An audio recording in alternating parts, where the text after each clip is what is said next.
Hello tout le monde, donc aujourd'hui on se retrouve pour une nouvelle recette et celle-ci c'est la focaccia, donc ça veut dire fougasse en italien et c'est vraiment super bon.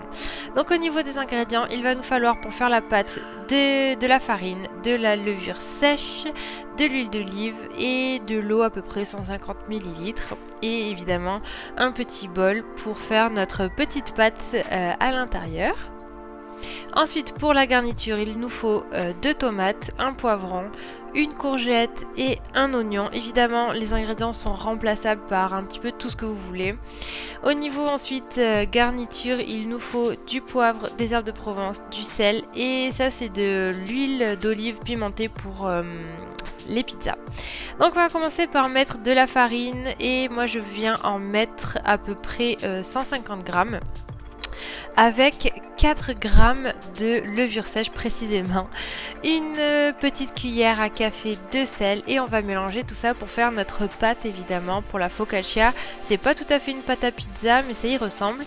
Ensuite on vient mettre 2 grosses cuillères d'huile d'olive.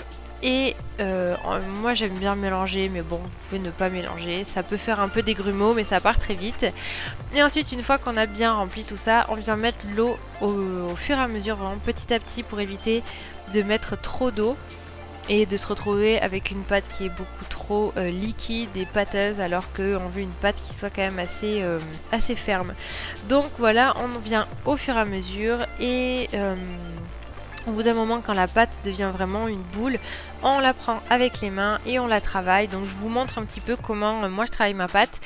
C'est vraiment ma grand-mère qui faisait ça quand elle faisait les pâtes et vraiment voilà, elle n'a jamais raté une pâte ou quoi que ce soit.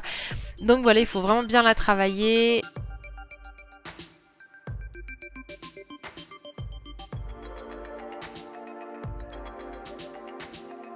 Une fois qu'elle est bien ronde et qu'on l'a travaillée, on la laisse dans notre petit saladier et on vient passer à notre garniture. Donc pour ça, je viens tout simplement couper mon oignon en petits morceaux. Les poivrons, en fait, le poivron, je viens le couper en deux en lamelles et je viens couper en deux les lamelles pour pas que ce soit trop gros. Vous savez, quand vous mordez après dans la pizza, que vous emportiez pas une énorme lamelle de poivron. Et ensuite avec la courgette je viens l'éplucher et la couper en toutes petites rondelles. Donc là pareil, vous pouvez faire des lames hein, si vous voulez, enfin des longues lamelles. Mais moi je préfère venir la couper en fines tranches, pas trop épaisses parce qu'il faut penser que qu'il faut que ça cuise quand même et que ce soit pas trop gros. Et enfin on vient couper la tomate en lamelles plutôt épaisses là parce que sinon au four après ça réduit complètement et il n'y a plus rien. Donc on va venir dans notre poêle avec de l'huile chaude mettre les oignons et les poivrons parce que c'est ce qui prend le plus de temps à chauffer. Avec du sel, du poivre, on laisse couvert parce que sinon ça, vous savez, ça met du temps à cuire. Une fois que les poivrons ont commencé à un petit peu cuire, on vient mettre les courgettes. Pareil, on laisse couvert pour que ça se gorge un petit peu d'eau, que ce soit pas trop sec. Et on revient à notre pâte donc qui vous avez vu a vraiment bien gonflé parce que je l'ai mise à côté du feu en fait pour qu'elle gonfle. Et on vient la taper pour qu'elle s'enlève de tout l'air qu'elle a pu prendre en fait en levant avec la levure.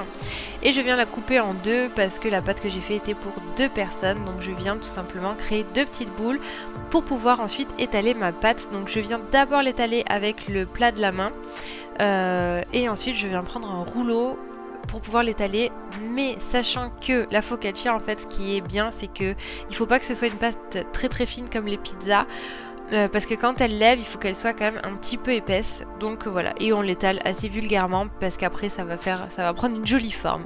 Donc voilà, au niveau des deux il y en a une pour mon mari et une pour moi.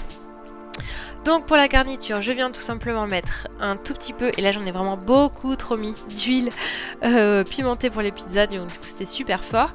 La garniture, et ensuite je viens recouvrir avec les tomates au-dessus de ma garniture. Donc je les ai pas fait cuire parce que sinon après ça se décompose complètement. Et voilà, je voulais que ça reste quand même un petit peu joli au-dessus.